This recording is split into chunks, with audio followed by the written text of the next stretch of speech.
Obscura versus Lucida. I've been asked a lot, what's the difference between a camera Obscura and a camera Lucida? Now there's a lot that can be said about the history of these devices, but I mostly want to concentrate on how they work and what they're used for.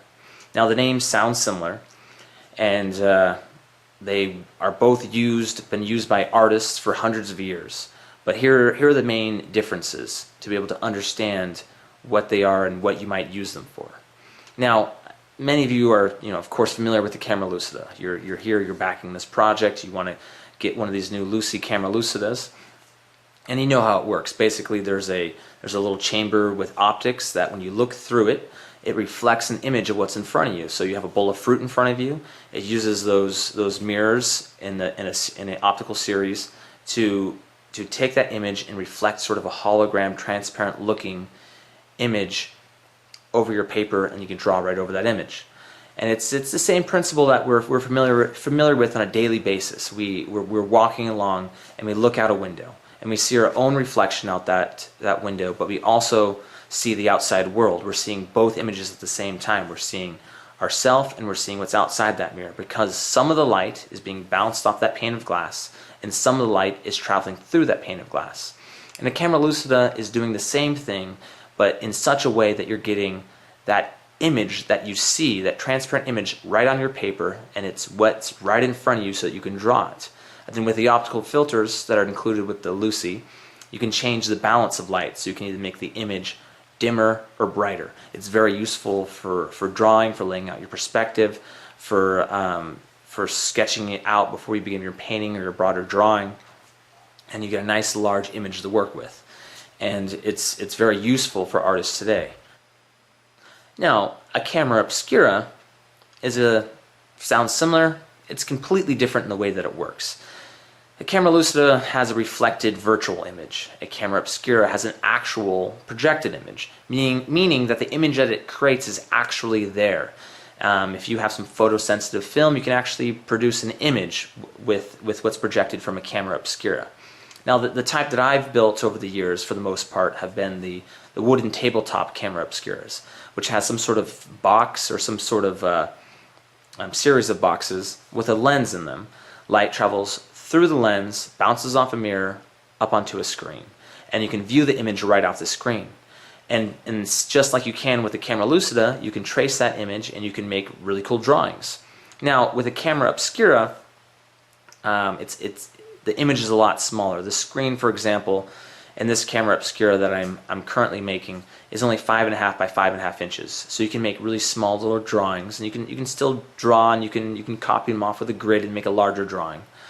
But it's also very useful for observing the colors and the composition, and to inspire you with the way that the light focus, or the image focuses, where you see things in the foreground, the background, blur, whatever you're not focusing on kind of blurs into the distance, and you get a real intense sense of depth. Okay, the same sort of effect you see with your own eyes, you can see it through a camera Obscura. It makes the image that you see almost seem more real than life, because when you're looking at something and you're focusing on it, anything that's closer than you is blurry. Anything that's further from you is blurry, and you're focused only on the object you're looking at. Now, when you're drawing or painting and you're trying to get that same sort of, if you want that same sort of effect, it's difficult, because if you're drawing your subject, it's clear, but then when you look at the background, your eyes then focus on the background, and that becomes clear, and you lose some of the depth that you would otherwise have. A camera Obscura gives you a chance to freeze that image, to be able to see the way that your eyes see, and be able to mimic that in your paintings, and to get a richer depth and reality in what you do. And also the fact that the image is being projected right there on a screen in front of you, it helps you get the color better, to match the color, because it has an effect to simplify the color, but also to represent it accurately on the screen, so that you can match it more closely than you could just looking across at it directly, because you have it right there in front of you. And there's also very useful for photography, because I think a lot of us have seen some of the photographic processes that have been used over the centuries.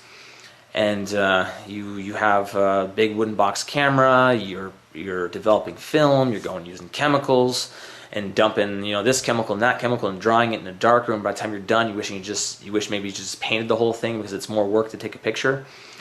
With a camera obscura and with modern cameras, you can take that image, you get this vivid, full color image that has sort of the sense and feel of an old photograph, and you can take pictures of it, and you get this really interesting, simplified effect that is really impossible to capture in any other way.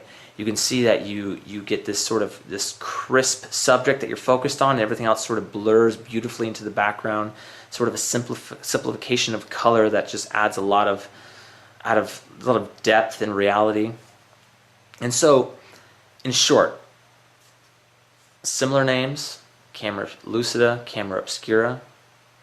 But the camera lucida is primarily for artists who want to be able to sketch out their perspective, sketch out their drawing, and be able to finish their drawing and their painting just with their own normal methods. The camera obscura is more of a historical device. If you want to mimic some of the effects that you see in a Vermeer and get that depth and that richness of color, then you can use the image as your inspiration and use the image to be able to help capture that look that can only exist and only come from a camera obscura. You can also draw the image as well, but it's much smaller. A camera lucida is much more useful for that, but you get this depth and this inspiration for focus and composition and a ability to more accurately represent the color. Now, so it's not necessarily an either or, and obviously you can use both, because you can use a camera lucida to lay out your composition, to lay out a larger drawing, a nice large full-size drawing, and lay out everything you want in terms of where they are and the shape and the placement. And then you could use a camera obscura on the same scene to be able to help inspire you in terms of what you're going to blur and what you're going to paint sharp, what colors you're going to use to help simplify your palette, but keep it realistic looking at the same time, and be able to match your colors on your palette more accurately to the scene in front of you. And so you can use them in conjunction, or you can use one or the other, but either way, this is something that a lot of artists have used over the centuries, and I'm just fascinated with what they've done and the uses there have been over the years, and what I've tried to do was take these devices and make them as useful for today's artists as possible, to find ways to make them more convenient. With the camera lucida, to make the image larger, more stable, be able to change the brightness to make it something people would actually want to use. And with the camera obscura, to just bring them back and build them again, because no one's built them in forever. Also I include with them a little bracket where you can attach your camera so you can take pictures of the image as well. So you can take this old device that's been around for hundreds of years and attach your modern digital camera. You get the look of an old photograph, but it's color, and the ease of pushing a button, and it really is quite an amazing effect.